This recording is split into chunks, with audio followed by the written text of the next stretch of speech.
Hello students, today we are going to discuss chapter unit costing. It is a easy chapter. Theory portion आपके syllabus का बाद में हम लोग discuss करेंगे. आज जानबूझ के मैंने ये चैप्टर पिक किया है ताकि आपको थोड़ा सा प्रैक्टिकल टच भी मिलता रहे कि आपको क्वेश्चंस कैसे मिलेंगे. First of all we are going to discuss what is the meaning of unit costing. Clear? Unit costing का मतलब है कि आप सपोज़ करिए कोई पेन की आपकी फैक्ट्री है और आप पेन का प्रोडक्शन कर रहे हो. अब उस पेन की कॉस्ट कितनी आ रही है, उसको बनाने में आपका कितना खर्चा आ रहा है, इस कॉस्ट को डिटरमाइन करने को ही हम क्या कह देते हैं, यूनिट कॉस्टिंग और product costing. What is your product? Product is pen and what is costing? Determine the cost of the pen is called costing. When we will combine both the terms, that will become unit costing. Clear? See, एक Herald जे well done क्या कहते हैं, production cost accounting और unit cost accounting is such a method of cost ascertainment which is based on production unit. यानी ये एक method है जिसमें आप क्या असरटेन करते हो, कॉस्ट. क्लियर? किस चीज़ की कॉस्ट असरटेन करते हो? जो भी चीज़ आप प्रोड्यूस कर रहे हो. क्लियर ये चीज़? It is applicable where the production work is done continuously and the units are of same type. Clear? आपका प्रोडक्शन कॉन्टीन्यूस रहना चाहिए. जैसे आप पेन बना रहे हो तो ऐसा तो करोगे, 2 पेन बना रहे हो, 10 पेन बना रहे हो, आपका पेन का प्रोडक्शन लैक्स, 10 लैक्स एक्सेट्रा इस तरह से होगा. और this production should B continuous. ये नहीं कि 10 दिन आपने पेन बनाए फैक्ट्री में, फिर अगले 15 दिन आप पेंसिल्स मैन्युफैक्चर कर रहे हो, फिर नेक्स्ट 30 डेज इरेज़र बना रहे हो. ऐसा नहीं. अगर आप यूनिट कॉस्टिंग की बात कर रहे हो तो प्रोडक्ट शुड बी होमोजीनियस. ठीक है? One more definition. Unit costing method is a method of costing applied to ascertain the cost per unit of production where standard and identical products are manufactured. दूसरी definition भी same वही बात बोल रही है कि यूनिट कॉस्टिंग एक method है. क्या मेथड है? हम क्या पता लगाते हैं, कॉस्टिंग अप्लाइड, यानी कितनी कॉस्ट आ रही है पर यूनिट. पर यूनिट से मतलब यहाँ पर यह है कि मान लीजिए कि आप एक महीने में 1 लाख पेन बना रहे हैं और 1 लाख पेन बनाने का आपका टोटल एक्सपेंसेस 10 लाख आ रहा है, तो पर यूनिट कॉस्ट ऑफ पेन क्या हो जाएगा, 10 lakh upon 1 lakh, that is ₹10 per unit. Clear? और यहाँ पे वर्ड आ रहा है आइडेंटिकल. आइडेंटिकल का मतलब वही हुआ कि आप एक ही टाइप के पेन्स बनाओगे. ये नहीं कि कैटेगरी ए के पेन भी बन रहे हैं, बी के भी बन रहे हैं, सी के भी बन रहे हैं, तो हमारे 3 प्रोडक्ट हो जाएंगे. तो 3 प्रोडक्ट की यूनिट कॉस्टिंग एक साथ हम नहीं कर पाएंगे, उनके लिए फिर हमें अलग अलग कॉस्टिंग करनी पड़ेगी. क्लियर? फिर इसके क्या फीचर्स समझ में आते हैं यूनिट कॉस्टिंग के. सी,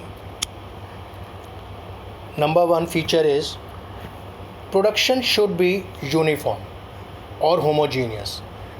clear? And a continuous affair. वही जैसे मैंने आपको एक्सप्लेन किया कि आप एक ही कैटेगरी के पेन बनाओगे, होमोजीनियस होंगे, यूनिफॉर्म होंगे और कॉन्टीन्यूस अफेयर. यानी ऐसा नहीं कि 15 दिन पेन बन रहे हैं, फिर उसके बाद पेंसिल्स बन रहे हैं, फिर इरेज़र बन रहे हैं.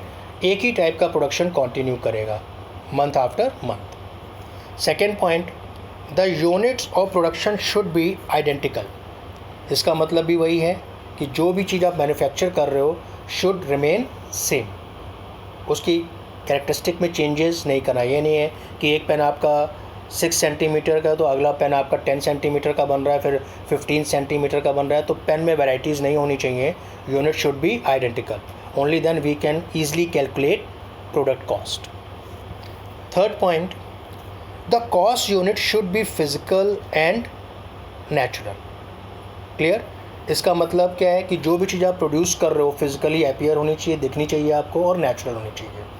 And next point, per unit cost has to be determined. वही फंडा कि total cost divided by number of units produce, तो आपको इससे क्या मिल जाएगा, पर यूनिट कॉस्ट. और पर यूनिट कॉस्ट के जो आपके मेजर करने के तरीके हो सकते हैं, पर टन या पर मीटर, अगर क्लॉथ की बात करें पर केजी एक्सेट्रा. क्लियर? अब इसके बाद हम बात करते हैं कॉस्ट शीट की. What is the cost sheet? अभी जैसे मैंने बोला कि यूनिट कॉस्टिंग के लिए आपको क्या करना है, कॉस्ट को इकट्ठा करना है और कॉस्ट को सम अप करके हमें प्रोडक्ट की कॉस्ट के बारे में पता करना है। लेकिन कॉस्ट जो भी आप एक्सपेंसेस इनकर कर रहे हो वो नहीं कि जब मन किया जैसा मन किया वैसे ऐड करते चले गए। इसके लिए एक सेट पैटर्न है, एक पर्टिकुलर फॉर्मेट है, एंड दिस पर्टिकुलर फॉर्मेट और statement is called cost sheet.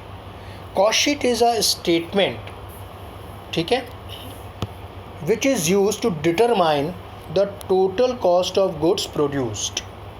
यानी कि जितना भी प्रोडक्शन के लिए आप टोटल कॉस्ट इनकर कर रहे हो वो टोटल कॉस्ट आपको एक स्टेटमेंट के फॉर्म में लिखनी है और उस स्टेटमेंट का नाम आप क्या दे दोगे, cost sheet. Clear? For a specific period, यानी अगर मान लीजिए कि आप 1 लाख पेन एक महीने में बनाते हो तो आपका स्पेसिफिक पीरियड यहाँ पे 1 मंथ हो गया। मान लीजिए 1 लाख पेन बनने में आपको 6 महीने का टाइम लगता है तो स्पेसिफिक पीरियड 6 मंथ हो गया। तो according to convenience you can prepare your cost sheet. फिर इसके बाद देखिए कॉस्ट शीट की एक और definition according to ICMA London. ICMA London क्या चीज़ है? ICMA London means institute of cost and management accountant of London. जैसे इंडिया का ICMA इंडिया कहलाता है, वैसे ICMA लंदन में भी लंदन का कहलाता है। इसमें क्या बोल रहे हैं? Cost sheet is a document which provides for the assembly of the detailed cost of a cost centre और कॉस्ट यूनिट। यानी कॉस्ट शीट में हमें क्या करना है, कॉस्ट शीट एक टाइप का डॉक्यूमेंट है या एक टाइप का स्टेटमेंट है जिसमें कि हम सारी की सारी डिटेल्ड कॉस्ट जो भी हम प्रोडक्शन कर रहे हैं उसको रिकॉर्ड करते हैं in some systematic manner. Clear? One more definition regarding cost sheet.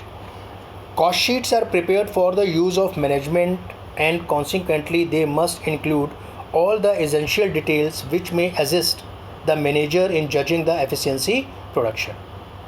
Cost sheet बनाना या किसी भी प्रोडक्ट की कॉस्ट का पता करना आज की डेट में बहुत ज़रूरी है क्योंकि आजकल कंपटीशन का ज़माना है। आपकी पेन की बनाने की कॉस्ट सपोज़ करिए 10 रुपीज़ आ रही है, ये कब मालूम पड़ेगा मैनेजमेंट को? जब आप कॉस्ट शीट बनाओगे। इस कॉस्ट शीट के बेसिस पे मैनेजमेंट डिसीजन लेगा कि भाई अपने को 20% का प्रॉफिट चाहिए तो 10 रुपीज़ तो बनाने में ही खर्चा हो गया, तो 10 रुपीज़ का 20% मीन्स 2 रुपीज़। तो हमें अपने पेन का सेलिंग प्राइस क्या फिक्स करना चाहिए? 12 रुपीज़। क्लियर? तो on the basis of cost sheet या with the help of cost sheet you can decide your selling price of the product also. अब लेकिन मालूम पड़ा कि मार्केट में जो कॉम्पिटिटर है वो वैसी पेन को, सेम कैटेगरी के पेन को 11 में सेल कर रहा है, तो 12 रुपये में आपका पेन कोई नहीं खरीदेगा। लेकिन आपको पता है कि योर कॉस्ट इज़ 10, तो आपके पास फ्लेक्सिबिलिटी है अभी भी 2 रुपये की, तो आप अपने सेलिंग प्राइस को रिड्यूस कर सकते हो अप टू ₹11। या अगर कंपटीशन बहुत ज़्यादा टफ है तो आपने उसको सेलिंग प्राइस को फिक्स कर दिया 10.50। तो इसके लिए हम क्या करें कि अपने को पता है कि हमारा कॉस्ट 10 रुपीज़ है, अगर हम 10 रुपीज़ 50 पैसा में भी सेलिंग प्राइस फिक्स करें स्टिल वी विल गेट 50 पैसा प्रॉफिट पर यूनिट, यानी तब भी हम लॉस में नहीं होंगे। तो कॉस्ट शीट इस तरह से बहुत हेल्पफुल होती है। ठीक है, तो कॉस्ट शीट का मतलब क्या समझ में आया कि cost sheet is a statement in which we record all expenses one by one. ठीक है, और कॉस्ट शीट के लिए एक पर्टिकुलर फॉर्मेट है, वो फॉर्मेट मैं भी आपको बताता हूँ। सी द फॉर्मेट,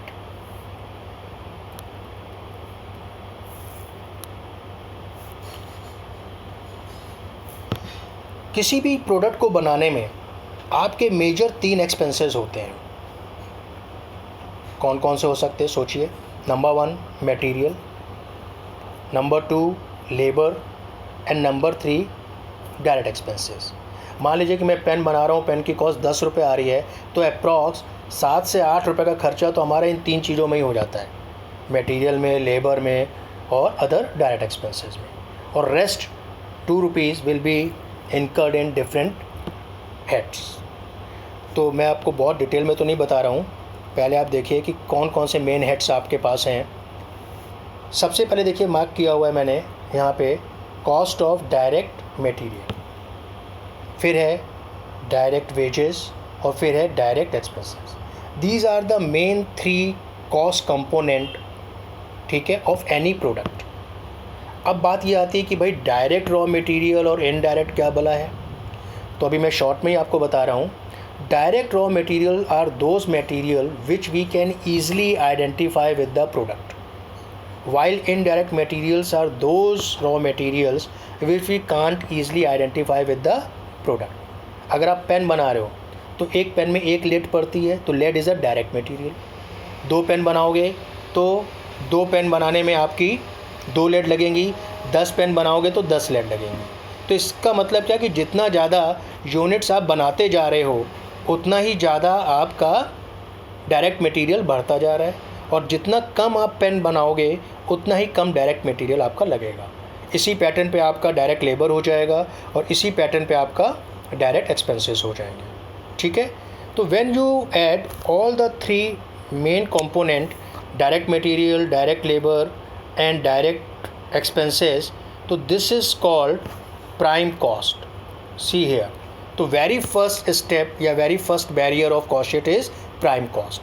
जब भी हम किसी प्रोडक्ट को बनाते हैं और हम इन 3 एक्सपेंसेस को ऐड करें, कौन कौन से 3 expenses, direct material, direct labour and direct expenses, तो इन 3 चीज़ों का सम क्या रिप्रेजेंट करता है, prime cost of the product. Clear? After that product factory से पास होता है और फैक्ट्री में जो भी आप एक्सपेंसेस करते हो वो भी आपको प्रोडक्ट के ऊपर लोड करने हैं। तो वो जितने भी एक्सपेंसेस होते हैं वो सारे इनडायरेक्ट नेचर के होते हैं, और ये सारे इनडायरेक्ट नेचर एक्सपेंसेस को हम क्या नाम दे देते हैं, ओवरहेड्स। ठीक है, तो इसको हम नाम दे रहे हैं क्या, factory overheads. Clear? Factory overheads में कौन कौन से एक्सपेंसेस हो सकते हैं, fuel, power, coal, light and power, rent of factory etcetera. यानी फैक्ट्री से रिलेटेड जितने भी एक्सपेंसेस आपको करने पड़ रहे हैं ड्यूरिंग प्रोडक्शन, वो सारे के सारे एक्सपेंसेस आपको किस हेड में क्लब करने होंगे, factory overhead. Clear? Prime cost पहले मिल चुका है, डायरेक्ट मटेरियल, डायरेक्ट लेबर और डायरेक्ट एक्सपेंसेस, इन तीनों को सम करके प्राइम कॉस्ट आ गया। और जब आप प्राइम कॉस्ट में फैक्ट्री के एक्सपेंसेस भी ऐड कर देते हो तो उसके बाद जो हमें एक्सपेंसेस मिलते हैं उसको हम नाम दे देते हैं फैक्ट्री कॉस्ट। लेकिन इससे पहले आपको इसमें कुछ एडजस्टमेंट भी करने पड़ेंगे। कैसे? इस फैक्ट्री ओवरहेड्स में आपको ऐड करना पड़ेगा opening stock of work in progress और लेस करना होगा closing stock of work in progress. बाकी 2 आइटम्स हैं, अभी हम उनको डिस्कस नहीं कर रहे हैं क्योंकि आपके पेपर में नॉर्मली नहीं पूछे जाते हैं। अभी हम उसी पे फोकस करें जो आपके क्वेश्चन पेपर्स के पार्ट हैं। ठीक है, जैसे ही आपने इसमें फैक्ट्री के एक्सपेंसेस में opening stock of work in progress और closing stock of work in progress minus करा तो आपको यहाँ पर जो मिलेगा उसका नाम आपका हो जाएगा फैक्ट्री कॉस्ट या factory work cost. Work in progress से मतलब क्या है कि कोई भी प्रोडक्ट जो अभी कंप्लीट नहीं हुआ है, फिनिश फॉर्म में नहीं पहुंचा, आधा अधूरा है, तो उसको हम क्या नाम दे देते हैं, वर्क इन प्रोग्रेस। क्लियर? जैसे पेन की बॉडी तो बन गई है बट अभी पेन का कैप नहीं बना है, पेन में अभी आपने लेड्स नहीं डाली हैं, तो वो पेन की बॉडी को हम क्या काउंट करेंगे, वर्क इन प्रोग्रेस। ठीक है, अब हमने क्या कर लिए, 2 स्टेप काउंट कर लिए। पहला स्टेप क्या था, प्राइम कॉस्ट, जिसमें कि हमने क्या किए थे, तीनों major component of cost, direct material, direct labour और डायरेक्ट एक्सपेंसेस को ऐड कर लिया था। उसके बाद हमने क्या किया, प्राइम कॉस्ट में फैक्ट्री ओवरहेड्स को ऐड करा, तो हमें क्या कॉस्ट मिल गई, फैक्ट्री कॉस्ट। यानी हमारा प्रोडक्ट बन रहा है और अभी कहाँ तक पहुँच चुका है, फैक्ट्री तक। यानी फैक्ट्री तक के सारे एक्सपेंसेस 1 बाय 1 हमने इसमें ऐड कर दिए। लेकिन भाई अगर फैक्ट्री है तो सीधी सी बात है, ऑफिस भी होगा, एडमिनिस्ट्रेटिव स्टाफ भी होगा, उसके भी एक्सपेंसेस होंगे। तो ये भी हमें अल्टीमेटली क्या करना पड़ेगा, प्रोडक्ट के ऊपर लोड करना पड़ेगा, प्रोडक्ट के ऊपर चार्ज करना पड़ेगा। तो after factory overhead you have to add office and administrative overheads. And office and administrative overheads में कौन कौन से एक्सपेंसेस आएंगे, legal expenses, office expenses, office salaries, office lightning, administrative expenses, ठीक है, fee of directors etcetera, telephones. तो ये जितने भी ऑफिस से रिलेटेड एक्सपेंसेस होते हैं वो सारे के सारे आपको किस में ऐड कर लेने हैं, office and administrative overheads. Why we are saying overheads, because all those expenses are indirect in nature. जैसे मैंने भी थोड़ी देर पहले आपको डिफाइन किया था डायरेक्ट और इनडायरेक्ट का फ़र्क। डायरेक्ट एक्सपेंसेस वो सारे एक्सपेंसेस जो प्रोडक्ट पे इजीली आइडेंटिफाई हो जाते हैं, आप काउंट कर सकते हो, और इनडायरेक्ट एक्सपेंसेस वो जो ईजिली प्रोडक्ट के ऊपर आइडेंटिफाई नहीं कर सकते कि एक प्रोडक्ट के ऊपर ये कितना एग्जैक्टली एक्सपेंस हो रहा है। ठीक है, इसको हम बाद में भी डिस्कस करेंगे, जब हम ओवरहेड्स चैप्टर डिस्कस करेंगे तो और डिटेल में हम इसको डिस्कस करेंगे। फिलहाल अभी कॉस्ट शीट डिस्कस कर रहे हैं, तो हम अभी इसी के फॉर्मेट पे फोकस कर रहे हैं, ठीक है। तो जैसे ही आपने प्राइम कॉस्ट में नेक्स्ट क्या ऐड किया, फैक्ट्री ओवरहेड यानी फैक्ट्री के खर्चे ऐड किए। फैक्ट्री के एक्सपेंसेस ऐड करने के बाद आपने कौन से एक्सपेंसेस ऐड करे, ऑफिस के एक्सपेंसेस। और जैसे ही आपने ऑफिस के एक्सपेंसेस ऐड करे तो इस स्टेज पे जो टोटल आ रहा है कॉस्ट का या प्रोडक्शन का, उसको आपने क्या नाम दे दिया, ऑफिस कॉस्ट, ठीक है, और कॉस्ट ऑफ प्रोडक्शन, ठीक है। अब इसके बाद आगे की बात करें हम लोग, सी अब हम इसमें जैसे कि अभी जब हम फैक्ट्री ओवरहेड समझा रहे थे तो हमने आपको क्या बोला था कि आपको उसमें opening stock of work in progress add करना था और closing stock of work in progress minus करना था, तब आपको क्या मिला था, फैक्ट्री कॉस्ट। अब हम कहाँ तक पहुँच चुके हैं, कॉस्ट ऑफ प्रोडक्शन तक। अब कॉस्ट ऑफ प्रोडक्शन में हम क्या करेंगे, ऐड करेंगे opening stock of finish goods, see here, और माइनस करेंगे closing stock of finish goods, ठीक है। तो जैसे ही आपने opening stock of finish goods add करा और closing stock of finish goods minus करा, और इस स्टेज पे जो कॉस्ट आएगी उसको हम नाम दे देंगे cost of goods sold, clear. तो अगर हम शुरू से कॉस्ट शीट को रिवाइज करें तो सबसे पहले आपने क्या कैलकुलेट किया, प्राइम कॉस्ट। प्राइम कॉस्ट के बाद क्या कैलकुलेट किया आपने, फैक्ट्री कॉस्ट। फैक्ट्री कॉस्ट के बाद आपने क्या कैलकुलेट किया, कॉस्ट ऑफ प्रोडक्शन। और कॉस्ट ऑफ प्रोडक्शन के बाद आपने क्या कैलकुलेट किया, cost of goods sold, clear. यानी पहले आपने उसमें फैक्ट्री के एक्सपेंसेस को डाला, फिर आपने उसके बाद ऑफिस के एक्सपेंसेस को डाला, लेकिन अभी भी एक डिपार्टमेंट बच रहा है। कौन सा डिपार्टमेंट बच रहा है, सेलिंग एंड डिस्ट्रीब्यूशन। भाई प्रोडक्ट बन के तो तैयार हो गया है, अब वो सेलेबल कंडीशन में है, तो उसको मार्केट तक भी तो पहुंचाना है, कस्टमर तक तो पहुंचाना है, तो उसके लिए भी तो आपको कुछ स्टाफ रखना पड़ेगा। वो सारे एक्सपेंसेस हम कहाँ पे डाल देते हैं, सेलिंग एंड डिस्ट्रीब्यूशन ओवरहेड्स। नाम से ही क्लियर हो रहा है इसमें कौन कौन से एक्सपेंसेस आ जाएंगे, advertisement, discount, travelling expenses, salesman commission, depreciation on delivery vans, यानी वो सारे एक्सपेंसेस जो नॉर्मली एक सेलिंग डिपार्टमेंट में किए जाते हैं, क्लियर।